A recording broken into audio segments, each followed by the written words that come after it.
Previously on the Poppy Day bomb.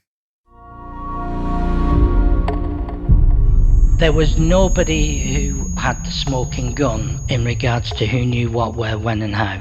And I've never seen that before. He was working for Special Branch and that might be why he got out of the country. Yeah, and got his name changed. I do have questions that I'd like to ask him. Can I ask officers what the problem appears to be?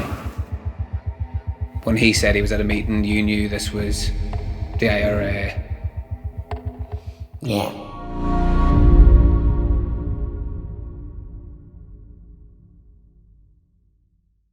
It's a Sunday afternoon, and in rural Ireland, a man is out walking. He runs a small business and does some youth work, which is what he's doing today. He's on a hike with some local kids. They're chatting, getting to know the countryside, the rucksacks full of sandwiches and snacks. As their path nears a road, a car slows down alongside them. The driver rolls down his window and calls out, "There's been a terrible tragedy in your hometown today." He explains that a bomb has gone off in Enniskillen and people have died. Only when the man gets home later that day and turns on the TV does he realise that the IRA have targeted the Remembrance Day parade. He's shocked. For most of us, this would be a perfectly normal reaction. But this man is holding two big secrets. He was once in the IRA in Enniskillen, and around 15 years earlier, he'd sat on the steps overlooking that very same war memorial, considering whether they should bomb the Poppy Day parade. Yet he whispers to himself, "Holy fuck, how did this happen?"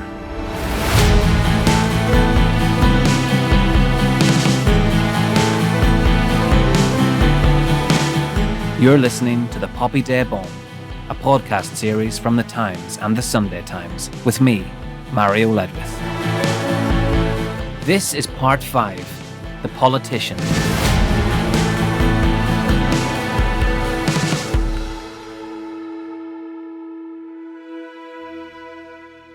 To find out why the truth about the bombing has remained so elusive, I wanted to talk to the IRA themselves, to get answers from the inside.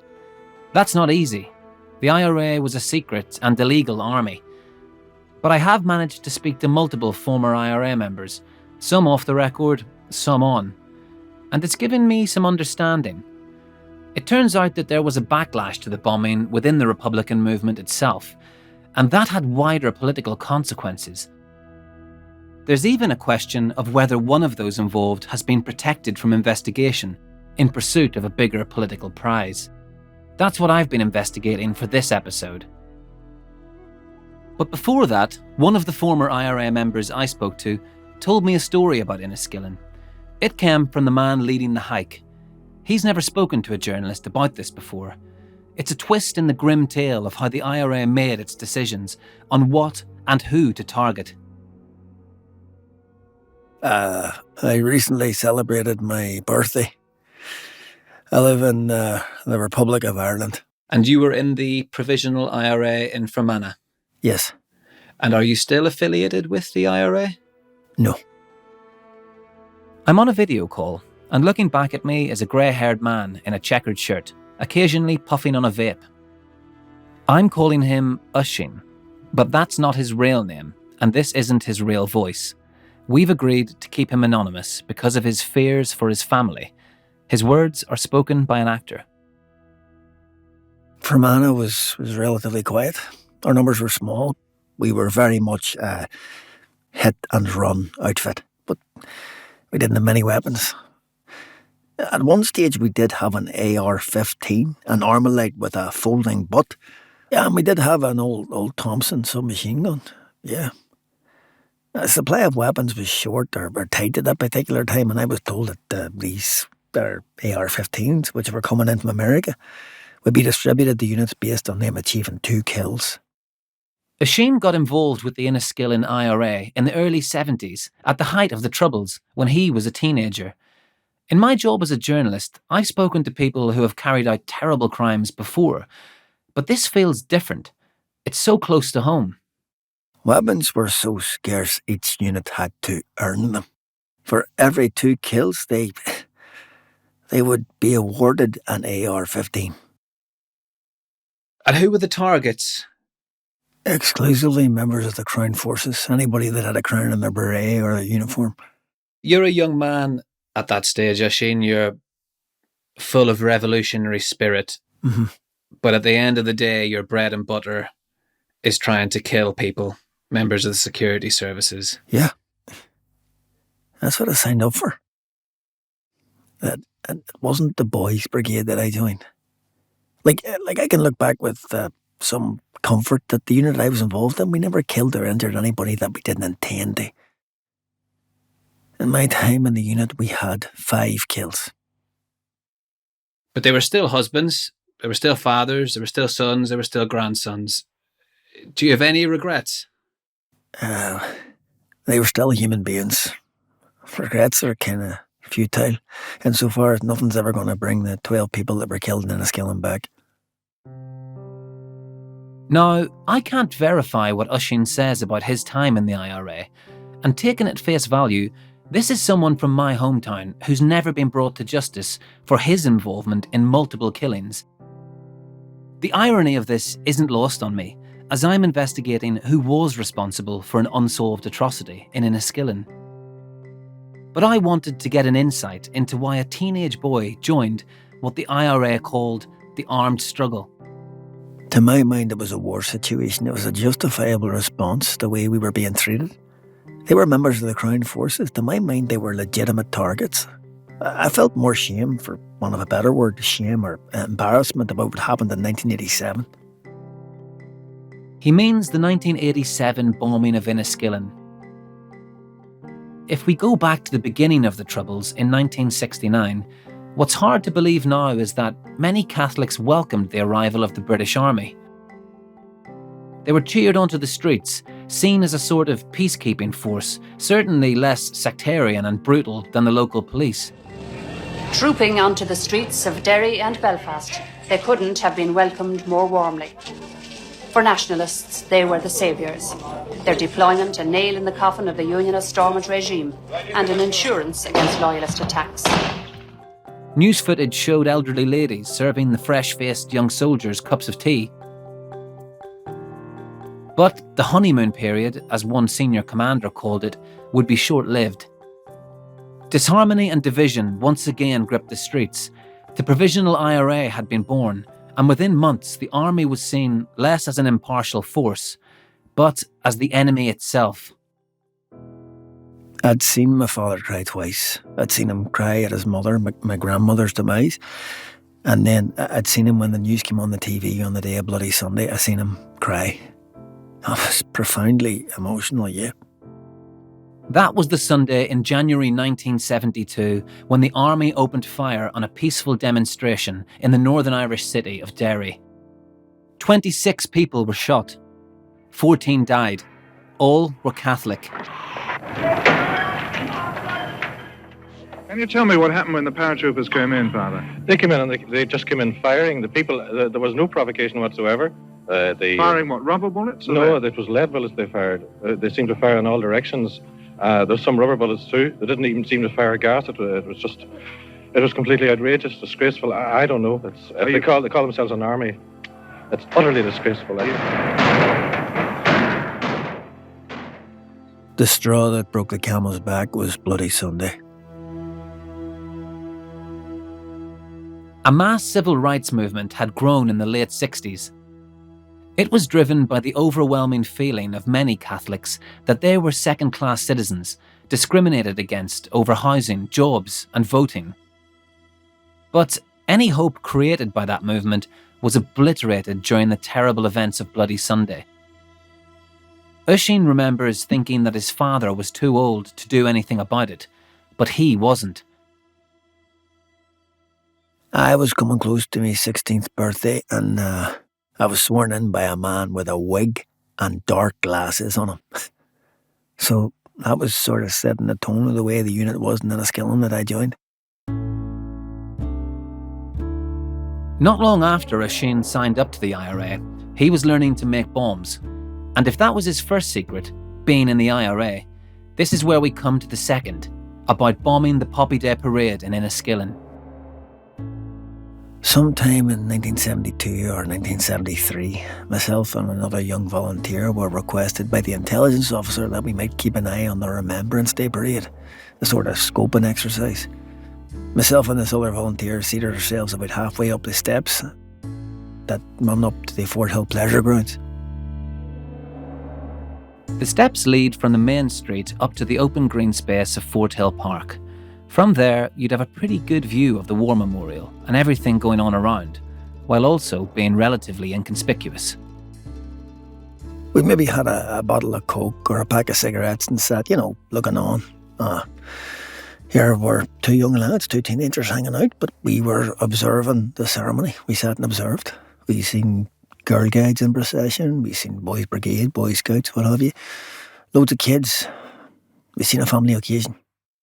Just to be clear, the local IRA unit had actually scoped out that exact location, the Remembrance Sunday event, some 15 years earlier. Absolutely. Mario, it wasn't given much consideration. It was so absurd. That was either in 1972, but it may have been 1973. We report back and we said, not a chance. So in the early 70s, the local IRA thought it absurd to risk so many civilian deaths. So why by 1986? I asked Oisín why then, years later, the IRA did go ahead and do exactly that, by planting a bomb in the reading rooms. For the life of me, Mario, I can't give you any reason, any valid reason, except that it was an absolute balls-up or cock-up of an operation based on bad information. Anybody who'd scoped that would have known there was no way to avoid civilian casualties by placing a bomb where they actually placed it. Oisín says he left the IRA and Northern Ireland in 1977. So what had changed by 1987? Maybe a need to devise spectaculars, attacks that shocked and made a massive media impact. Or maybe revenge for the shooting dead of 8 of their comrades by the SAS a few months earlier at Loughgall. But as news of the Enniskillen bombing spread, Oisín wasn't the only IRA man asking questions.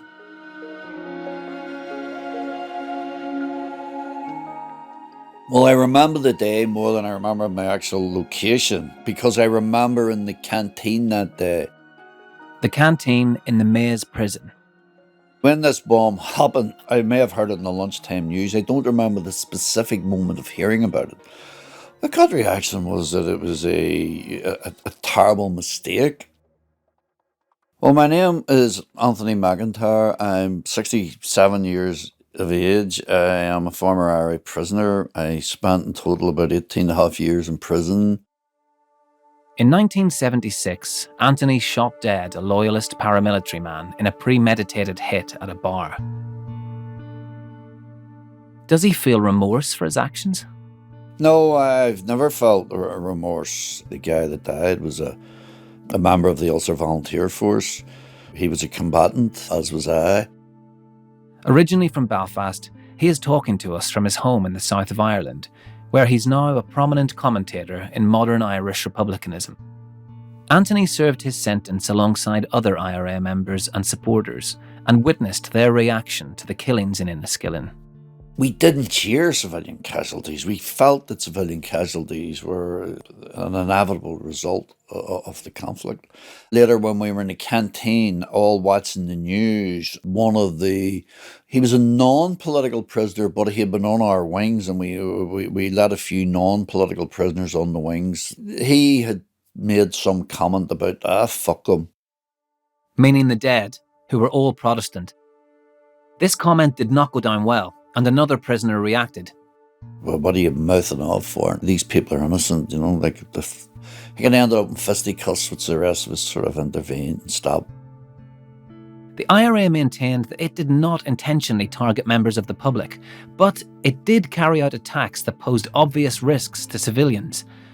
Awful things happen in war, and the IRA saw it as a war. But to most in the public, this was terrorism, wrecking the lives of ordinary people. And I find the idea that there were discussions about how many innocent people, and of what religion, it was okay to place at risk of death, pretty hard to swallow. When you carry out an operation like that, you're thinking, right, if it all goes wrong, the people who will die are Protestants. Whereas if you were making a counter an attack and if it was all going to go wrong, the victims would be Catholics, you would be much more inclined to exercise constraint or restraint and not allow the operation to go ahead. There wasn't a deliberate sectarian attack from the point of view of the IRA leadership. It was more a calculated decision. A calculation they clearly got horrifically wrong. The Enniskillen operation caused major dissent in the ranks and led to arguments so intense within the IRA's army executive that talk of a split emerged. This was avoided, but the bombing of Enniskillen really tested their strategy for getting a united Ireland. We all sort of realised it was a bad operation, but let's tweak a few more bolts in Frankenstein's neck and get him back on the road and make sure he avoids places like Enniskillen in future. I never considered that the IRA should stop as a result of Enniskillen. I believed that the IRA needed to be careful, but I did not have the degree of empathy that today I would have. These things today they repulse me. If the massacre at Enniskillen was controversial amongst paramilitaries themselves, it created a much more serious issue for the Republican movement's political arm, Sinn Féin. The party had to navigate how to both defend the IRA's armed campaign and not directly answer for it. The embrace of the democratic process in the 1980s, something IRA hardliners would once have scoffed at, had been bearing fruit. Support was building in some areas, and Sinn Féin even controlled the local council for Enniskillen. But at the next election, it lost half of its seats in Fermanagh. To their opponents, the organisations were one and the same. Sinn Féin was public-facing, the IRA was secret. Many thought their leadership overlapped. If the creation of a wider political base was a crucial step on the road to united Ireland, then how could IRA actions that eroded the trust of ordinary Catholics be tolerated? Until now, the councillors had maintained a precarious harmony. The Sinn Féin chair of Fermanagh District Council at the time came under intense pressure to condemn the bombing. Well, they're asking us to ask you the question, what you think about the explosion. I've already given you an interview yesterday. There were angry scenes outside the town hall. We're fed up condemning this. Let's see them. Let's see the guilty men come down those steps and answer your questions. The whole world wants to see that. The Sinn Féin council leader released a statement in which he expressed sincere regret over the attack, while refusing to totally condemn it. You may think that sounds odd, even bizarre, but you see, this was normal in Northern Ireland, a kind of tightrope that Sinn Féin had to walk. He found himself in the uncomfortable position of having to answer for the IRA while not in the IRA. This was the tension between pursuing the bullet and the ballot, the IRA blowing people up, while Sinn Féin stood for election. But did that twin track actually shield another politician from investigation over the Poppy Day bomb?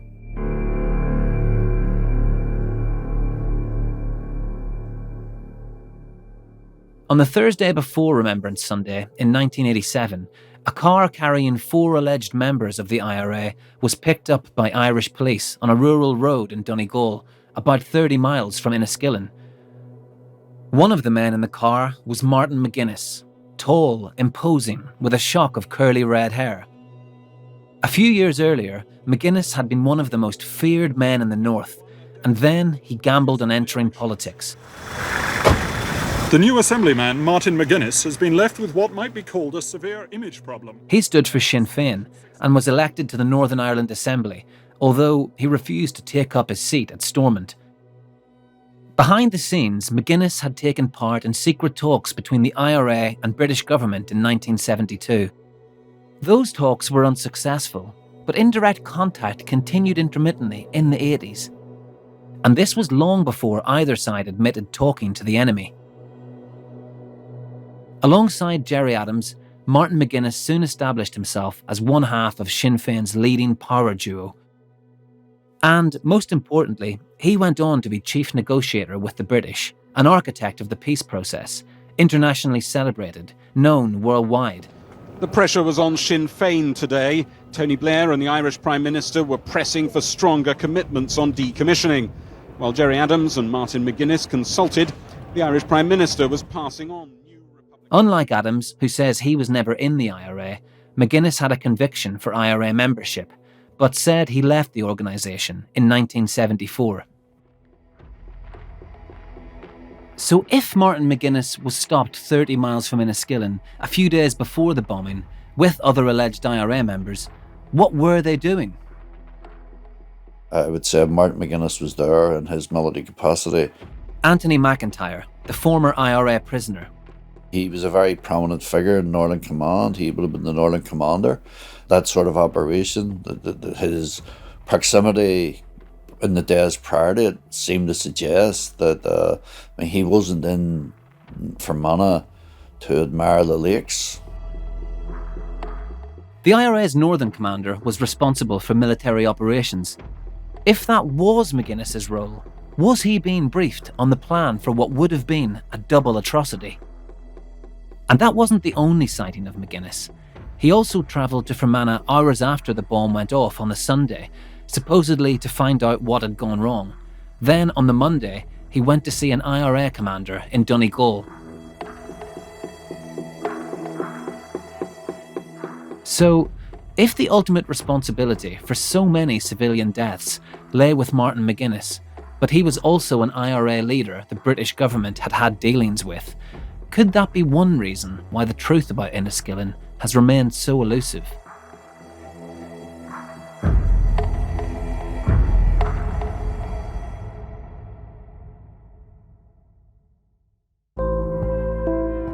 The first time I met McGuinness was in the gasworks in Derry, which the IRA used in the early 70s as their sort of gang hut, if you like. I've come to talk to journalist Peter Taylor again, who you met in the last episode. McGuinness died in 2017, so we can't ask him about his alleged involvement in Enniskillen, but Peter has done. He could be intimidating, not by what he said, but by what he didn't say. I don't think I said that they were under my protection. I mean, I can't protect... The protection of the Republican movement. I can't protect people from the British Army or the RUC. The transformation of McGuinness from Northern Commander, who led a brutal and bloody campaign of violence, to architect of the Good Friday Agreement, which ended 30 years of violence, was extraordinary. He even went on to be joint head of Northern Ireland's government. We went into government with the Democratic Unionist Party, and against all the odds we have clearly made advances. Who would have predicted that myself and Ian Payne... When Peter met him back in 1972, at the height of the violence, his star was already on the rise. In a trice, he can change like that, once the question hits home. And I think Martin McGuinness was a very complex character. In 2008, 2 decades after the Enniskillen bomb, Peter was making a documentary for the BBC. In the age of terror, some conflicts feel they may never end. The violence relentless, the combatants irreconcilable. When I was investigating Enniskillen as part of a series called Age of Terror, I knew I had to talk to McGuinness and ask him what he knew about Enniskillen. I got in touch and said, can I come and have a talk with you about a sensitive matter? And I remember I was on holiday and I got a message from my office saying that I had a phone call from Mr. McGuinness. Would I call him back again?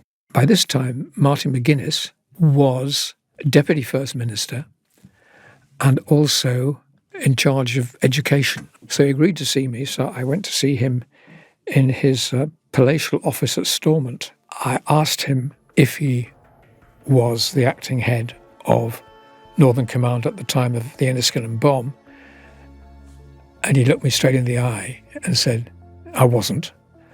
And I said, but I understand from my intelligence sources that you were. I think his standard answer was, yeah, but that's Brit propaganda. They would say that, wouldn't they?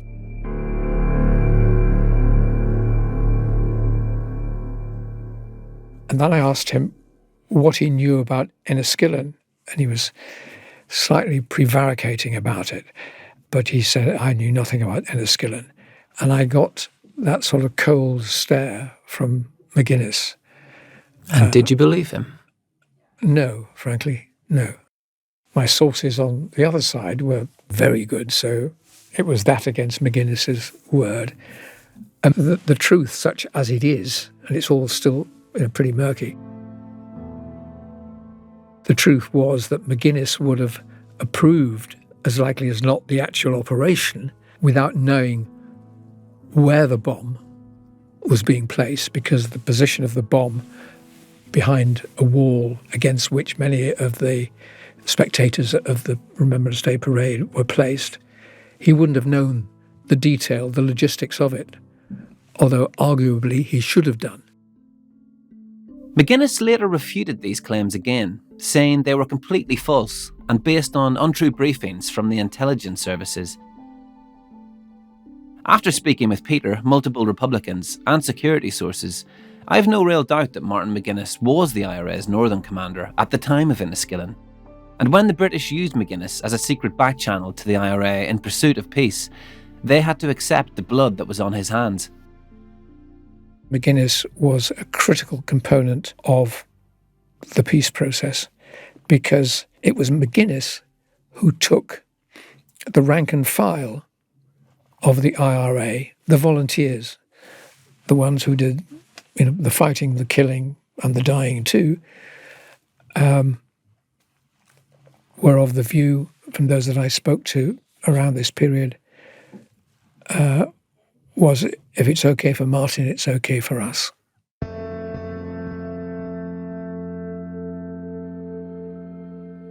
In the years after the Poppy Day bomb, Martin McGuinness became an essential part of the political attempt to achieve peace. And over that decade, as these forces slowly gathered momentum towards an agreement, the pressure was on to get a deal done, not to ask one of the key deal makers about crimes of the past. A lot of blood had continued to be spilled on all sides by the time the Good Friday Agreement was signed in 1998, bringing an end to the Troubles. In Belfast's Waterfront Hall, an audience of more than 2,000 stood and applauded. Mr. Clinton brought with him the message that peace must be made to last. And to the people of Northern Ireland, I say, it is your will for peace, after all, that has brought your country to this moment of hope. Do not let it slip away. It will not come again in our lifetimes. There would be a power-sharing arrangement between nationalists who wanted a united Ireland and unionists who wanted to stay part of the UK. And crucially, the leading paramilitaries on both sides would lay down their arms. Hope, a new feeling, swept in. Yet, in thousands of homes across Northern Ireland, there were families on both sides whose relatives had been killed, still broken by grief, left asking, why? Despite repeated calls from some families, there has never been a public re-examination or inquiry into Enniskillen. Martin McGuinness was never called to give evidence. In fact, I've been told by one former investigator that in around 2011, during a cold case review into the bomb, there was a request to interview McGuinness. British government officials, however, said it wasn't a good idea and asked investigators to move on.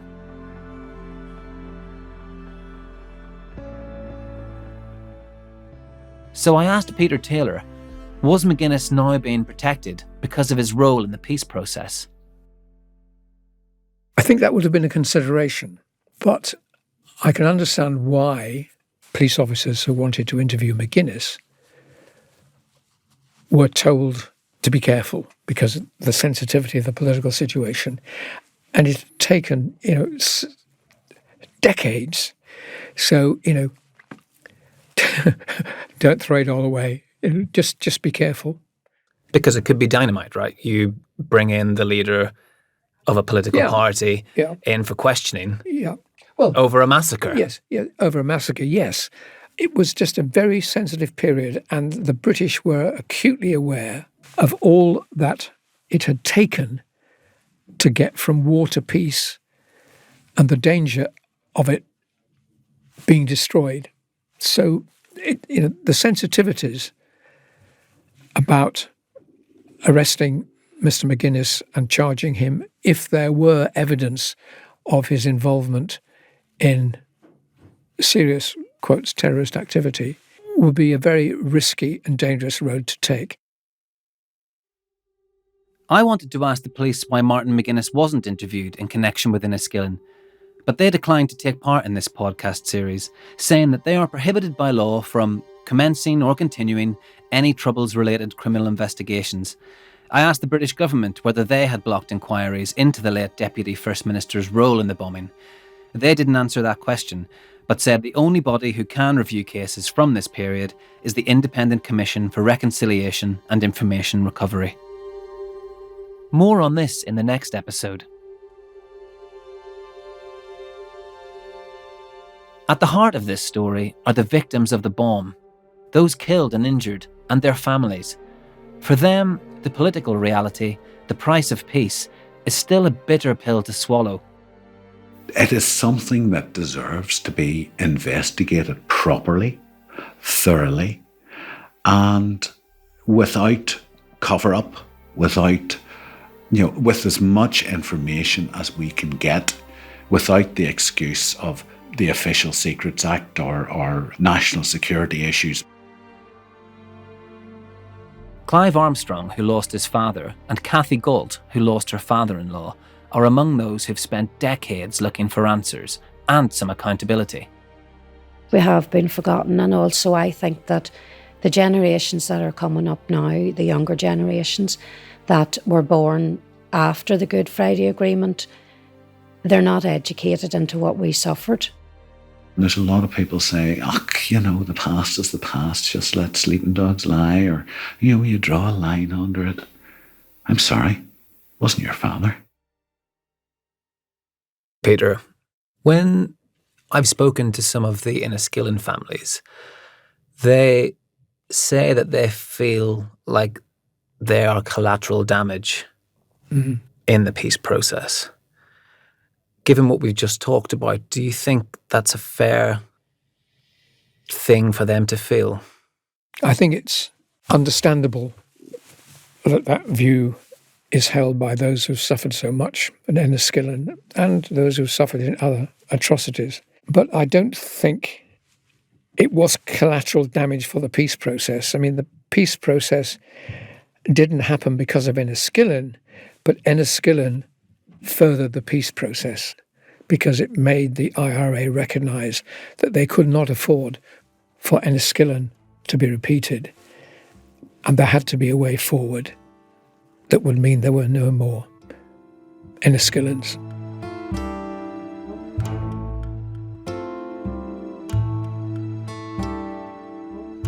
On an August day earlier this year, I was sitting at home.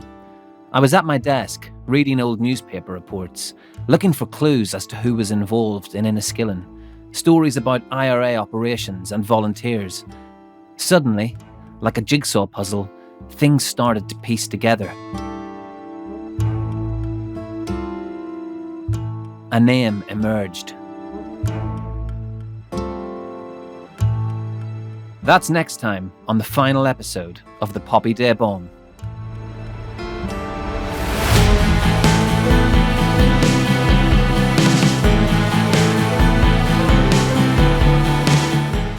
You've been listening to the Poppy Day Bomb, a podcast series from the Times and Sunday Times, with me, Mario Ledwith. It's written by me and Will Rowe. The series producer is Will Rowe. Additional producing on this episode by Kate Lamble. The executive producer is Lynn Jones. Original music and sound design is by Tom Birchall. The commissioning editor is Kate Ford, and the head of podcast at the Times is Dan Box. We are continuing to investigate this story and will report more if we get new leads. If you have any tips or information that you want to share with me or the team, you can email confidentially. You'll find contact details in the description notes.